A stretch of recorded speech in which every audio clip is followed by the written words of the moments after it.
Ladies and gentlemen, we interrupt your regularly scheduled programming to bring you this special bulletin. Every day is exactly the same. It's a shame that every time I make a video, something more comes out the next day or within a few hours of me talking about it.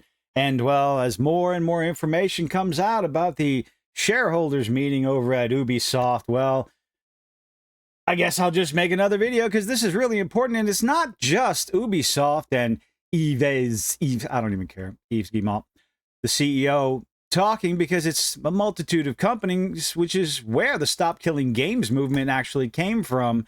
It'd be nice if something could come of that with the UK and EU, or whichever one it is. I really don't care. It's over there. I'm not bothered by all that nonsense. But maybe set a precedent to where, I don't know, maybe, just maybe, those little single-player games could no longer require the always online. So when the servers go down, well, I know you spent a lot of hard-earned money on this game, but yep, you don't get to play it anymore because apparently these CEOs believe nothing is eternal.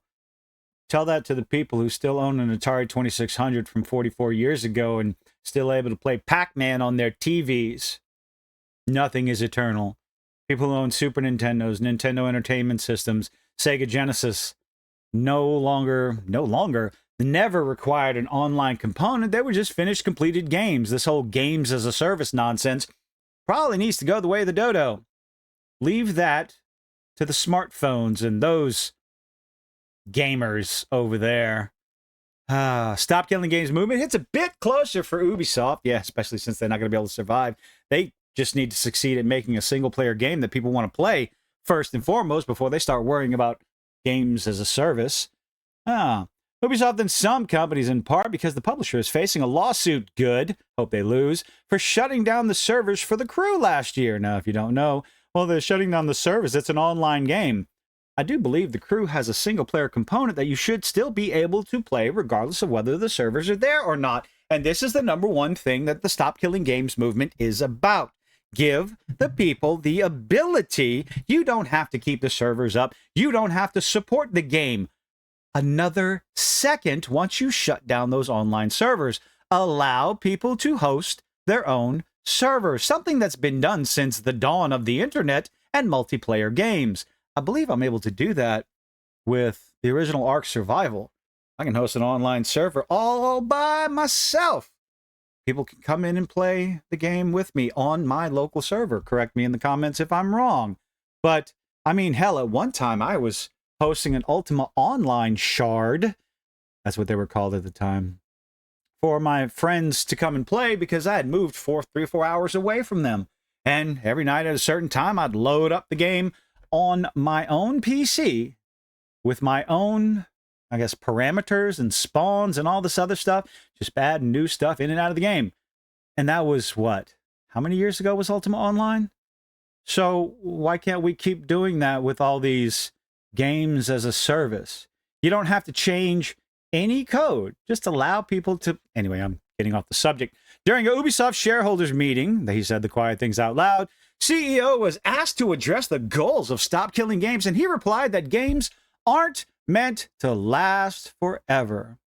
Well, maybe your job is the one, your position at Ubisoft is the one that should not be lasting forever. Maybe, just maybe, gamers can have their voices be heard, shut their wallets, and let Ubisoft go the way of the dodo, right?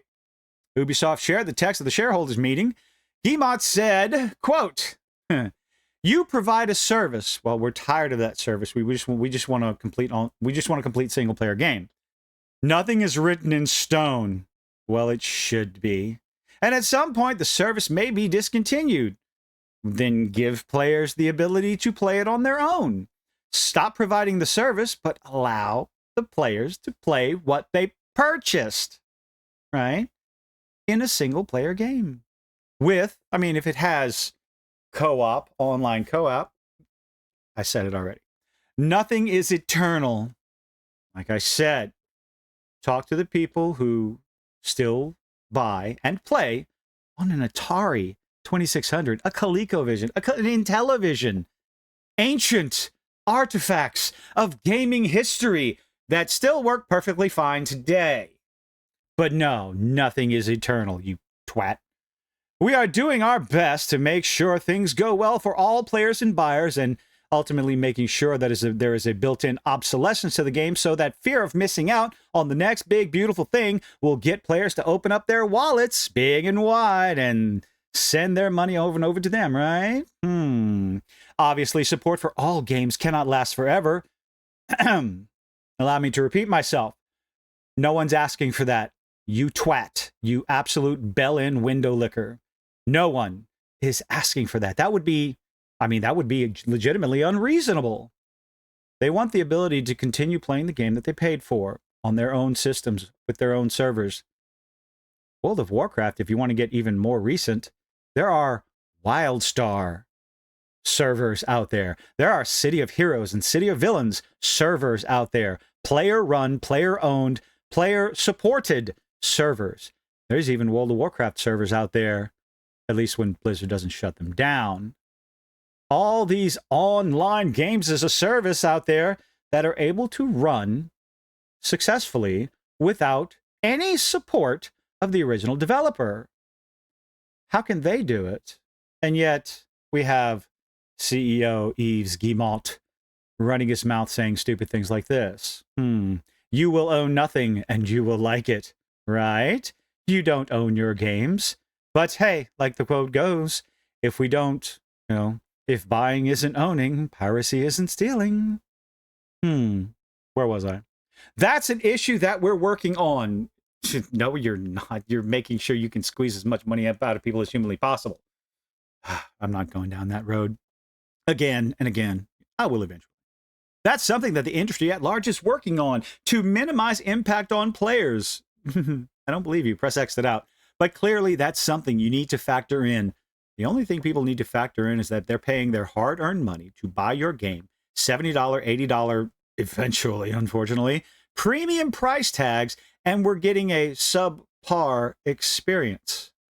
Stop Killing Games was started last year by YouTube host Ross Scott in the aftermath of Ubi's decision to sunset the crew. Sunsetting is, doing away, shutting things down, no longer being available. The movement challenges the legality and ethics of publishers. They have no ethics. Decisions to shut down games that have previously been sold to consumers, especially if those games have a single-player component.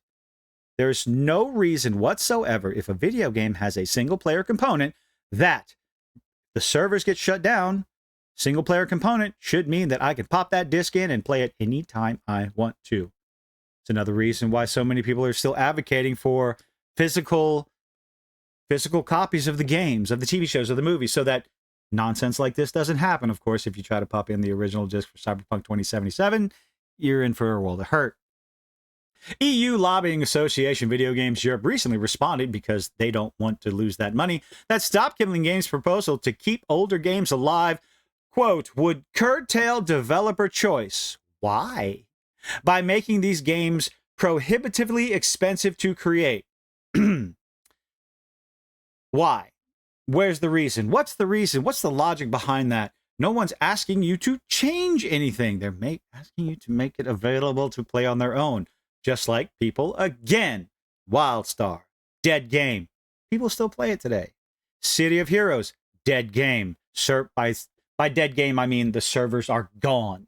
City of Heroes, City of Villains, gone servers. But people still manage to be able to play. Interesting how that works, but it didn't cost the developers of those games any extra money. There was nothing prohibitive about it, nothing expensive about it. They didn't change a thing. So, how make this make sense? Besides the need to ensure the purchaser, the customer, doesn't actually own the product. We want your money. We want you to keep giving us your money. We're going to implement a built-in obsolescence so that one day everything will go down, just like they mentioned BioWare's Anthem. Yes, those servers are still going. I know that game crashed and burned a long time ago, but why shouldn't I be able to, why can't I play Anthem after the first of the year, right?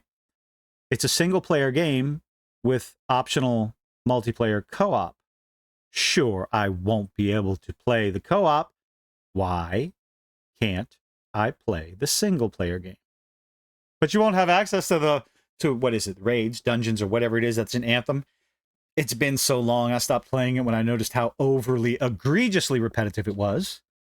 This is a mountain of nonsense that is getting higher and higher with every excuse these corporations put out there, shutting down single-player games because, oh, well, it's a games as a service. It has this and that and whatever, a multiplayer aspect to the game.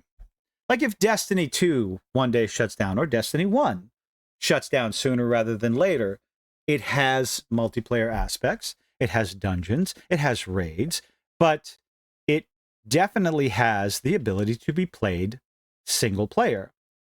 But if the studio shuts down the servers, you will never be able to play Anthem or Destiny 2 again. Period. All that money you spent in the Eververse store, all the money you spent on battle passes, season passes, extra dungeons, all the expansions, it's just gone. And that is what the Stop Killing Games movement is about. Giving players the ability to continue to play the thing, to enjoy the thing that they paid for. Anyone telling you otherwise is a disingenuous twat who doesn't want to admit when they're wrong or when they made a mistake. Little cockroach. But anyway, Ubisoft, there's no telling what's going to come out in the next 24 hours. Probably something extra that I could have put in this video that's pertinent, relevant to Stop Killing Games movement, and good old Yves Guillemot and his speech, his messages to... I forgot what I was going to say. Anyway, I'll end it there. Let me know what you think in the comments section down below. Leave a like, leave a dislike, do all the nifty little things YouTube is begging you to do. And hopefully maybe the next video will not be on Ubisoft, but I just find this interesting and wanted to rant. Bye.